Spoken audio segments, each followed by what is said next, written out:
Hi, ladies and gentlemen. This is Shelley Craft coming to you live on SNN Live. We're at the Cambridge House International World Resource Investment Conference, Summer 2013, right here in Vancouver, BC, Canada. I have with me Fred Davidson of Impact Silver Corp, symbol IPT on the TSX Venture. Welcome to SNN Live. Thank you, Shelley. It's a pleasure to be here. It's really good to have you. So let's hope that I make a good impact on you, and you never heard that before, right? No, not at all. I didn't think so. So why don't you give us a quick overview, and then we'll ask you some more questions. No problem, Shelley. Impact Silver is operating two mines in southern central Mexico. One is called Capire, which we've just recently completed and is now under sort of initial production. We should be into commercial production shortly. It's 200 tons a day. It's a pilot plant. It'll be expanded. The other one is at Zacualpan, and it's called the Guadalupe mine. It's about 20 kilometers due north, and it's operating, it has been operating now for, in excess of 6 years with us, but historically the area has been active for over 500 years. It's one of the oldest mining districts in all of Mexico, and we're running about 500 tons a day there right now. You know, I have to tell you, it's amazing, Fred.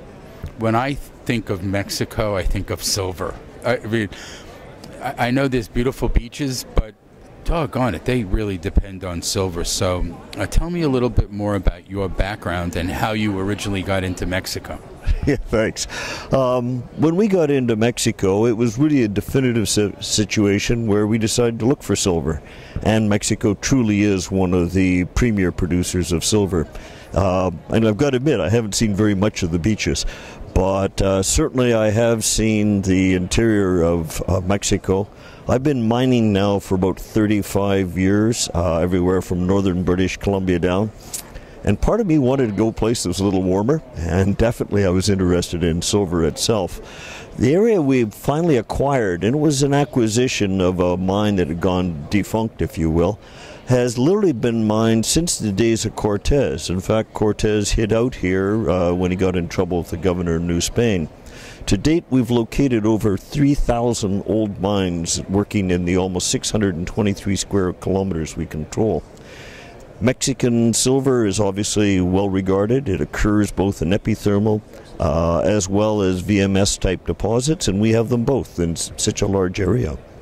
So how does being a producer in a world where there's a lot of other exploration companies, doesn't that kind of raise the bar? I hate to use the pun. Doesn't that raise the bar for you a little bit? It does indeed. We saw that one of the problems you suffer as an exploration company is in continual dilution when you have to issue shares. We decided to do a bootstrapping type of approach. I've done this before with a number of other mines, and we started off as a small producer, originally basically a couple hundred tons a day. As we expanded our production, as we expanded our knowledge of the district, it's now almost 700 tons a day. The area we've been working in is highly likely as a potential deposits. And I say in over 623 square kilometers, we're still conducting an extensive exploration program. Our drilling alone this year will be over 35,000 meters.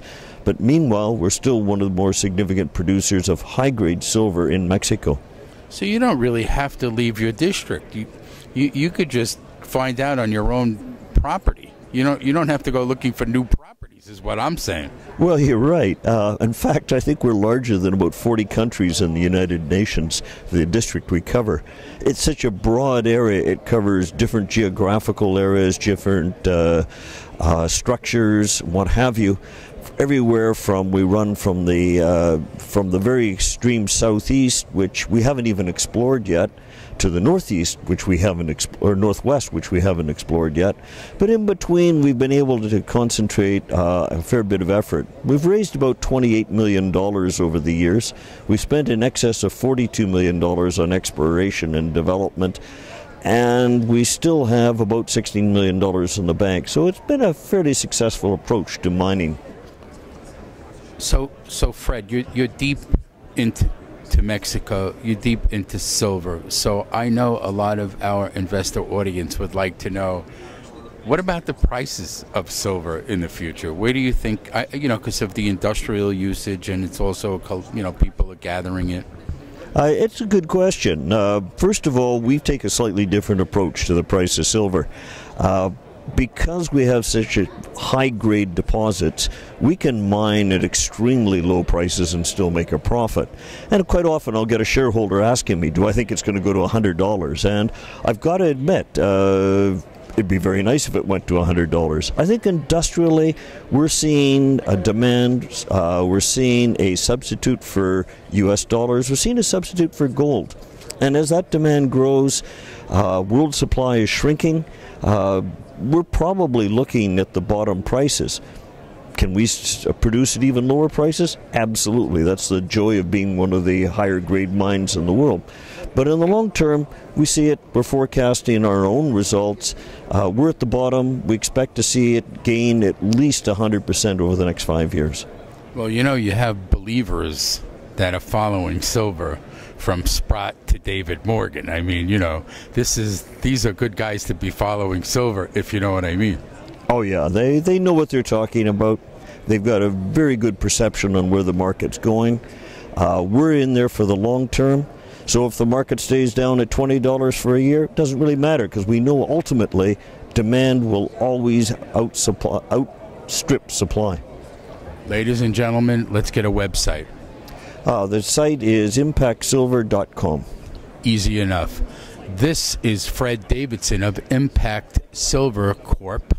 IPT, it's a publicly traded company on the TSX Venture. I'm Shelley Craft. This is SNN Live. We are at the Cambridge House International World Resource Investment Conference, summer 2013, right here in lovely Vancouver. Fred, let me thank you for coming on to SNN Live. Thank you for the opportunity. Good to have you.